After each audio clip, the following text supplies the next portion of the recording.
The morning air was cool and quiet when Daniel tied his running shoes and stepped outside.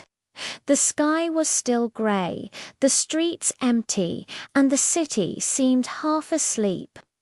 Yet, beneath that calm surface, his heart was racing. Today wasn't an ordinary run, it was the day of his epic charity run, a journey he had been preparing for over 6 months. Daniel wasn't a professional athlete. He worked as a teacher, spent most of his days helping students learn English, and ran only in the evenings to clear his mind. But when his close friend Alina fell ill and needed financial help for her treatment, Daniel decided to do something bold, something that could make a difference. He announced online that he would run 200 kilometers across the country to raise funds for her medical care. At first, few people believed he could do it. 200 kilometers, one colleague said, "That's impossible." But Daniel smiled and replied, "Maybe, but I'll never know unless I try." The beginning of the journey, the starting point was the city square, where a small crowd had gathered. Daniel wore a simple white t-shirt with the words "Run for Hope" printed across the front. His backpack carried essentials: water, protein bars, a phone for updates, and a tiny first aid kit.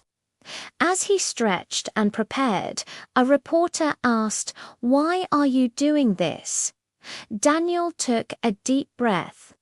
"Because I believe that when we run for something bigger than ourselves, every step counts." With that, he began. The first few kilometers felt easy.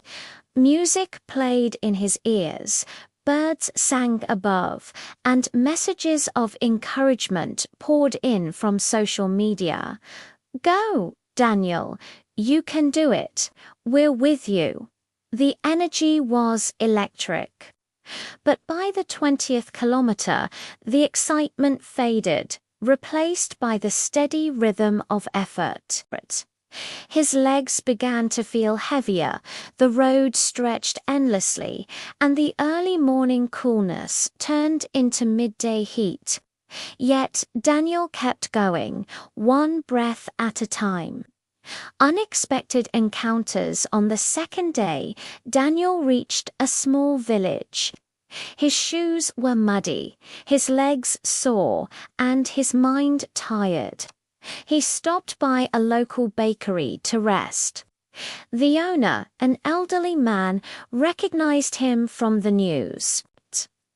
"You're the teacher running for charity, right?" the man asked. Daniel nodded. Without another word, the man handed him a warm loaf of bread. "Take this, no charge. You're running for kindness that deserves kindness in return." That small act lifted Daniel's spirits. Later that evening, a group of children ran alongside him for a few minutes, laughing and waving signs that read, "Run, teacher, run." He smiled, feeling a rush of energy. The journey was no longer about endurance alone, it was about connection. Each town brought a new story. A cafe owner offered him free coffee. A cyclist joined him for a few miles. A family even let him camp in their backyard for the night. Every encounter reminded him that compassion was contagious. The breaking point. By the 5th day, Daniel had already covered more than 150 kilometers. His body screamed for rest. His knees throbbed, and every step felt like a battle. The donations had already surpassed expectations, more than enough to help Alina, but Daniel refused to stop. Then came the storm. Dark clouds rolled over the horizon and rain began to pour. The wind howled, soaking his clothes and blinding his vision. The road turned slippery, and his phone battery died. For the first time, Daniel felt alone, truly alone. He found shelter under a bridge, trembling and exhausted. Doubt filled his mind. Why am I doing this? No one would blame me if I quit now. But then he remembered Elena's message from the night before. Every step you take gives me strength to keep fighting. Thank you for running for me. Her words echoed in his heart. Slowly, Daniel stood up, tightened his shoelaces, and stepped back into the rain. 1 more kilometer, he whispered. Just 1 more. The final stretch. The next morning, the sky cleared. The road ahead was long but glowing with sunlight. Daniel could feel the finish line approaching. His body was still in pain, but his spirit burned brighter than ever. As he entered the final city, he was met with an incredible sight, hundreds of people waiting with banners, music, and cheers. Many had followed his journey online and had come to join him for the last few kilometers. Among the crowd were his students, holding a sign that said, "Our hero, our teacher." Tears filled his eyes as he ran through the cheering crowd. The sound of clapping echoed through the streets. With one final burst of energy, he crossed the finish line and raised his arms in victory. The clock read 200 kilometers completed. Reporters surrounded him, microphones flashing. Daniel could barely speak through his exhaustion. "I didn't do it alone," he said softly. "Every message, every smile, every bit of support carried me here. This run belongs to all of us." A ripple of kindness within hours, Daniel's story spread across the internet. Donations poured in not only for Elena, but for other causes as well. His journey had inspired people around the world to start their own acts of giving. Small runs, bake sales, community events. Weeks later, Elena fully recovered. When she met Daniel again, she hugged him tightly. "You didn't just save me," she whispered. "You reminded everyone that one person can still make a difference." Daniel smiled. "You were my reason to run. You gave me purpose." He continued running after that, but not for records or recognition. He ran for causes, children's education, climate awareness, local charities. His runs became a movement known as Steps of Hope. Wherever he went, he told people the human spirit is like a muscle. The more we use it for good, the stronger it becomes. I always believed I knew who I was. My name, my city, my job, these things defined me. But one day I realized I knew almost nothing about where I truly came from. It all started when my grandmother passed away, leaving behind a small wooden box filled with letters, photos, and a faded map. Inside was a note written in careful handwriting: "Find where our story began." That message sparked a curiosity in me that I couldn't ignore. I decided to trace my ancestry, to discover the people, places, and stories that shaped my family long before I was born. At first, I began online. I uploaded a DNA test and waited weeks for the results. When they finally arrived, I was surprised. My ancestry wasn't as simple as I thought. The results showed connections to regions I had never imagined, small villages in Europe, parts of Southeast Asia, and even traces from North Africa. It was as if my blood carried the map of forgotten generations.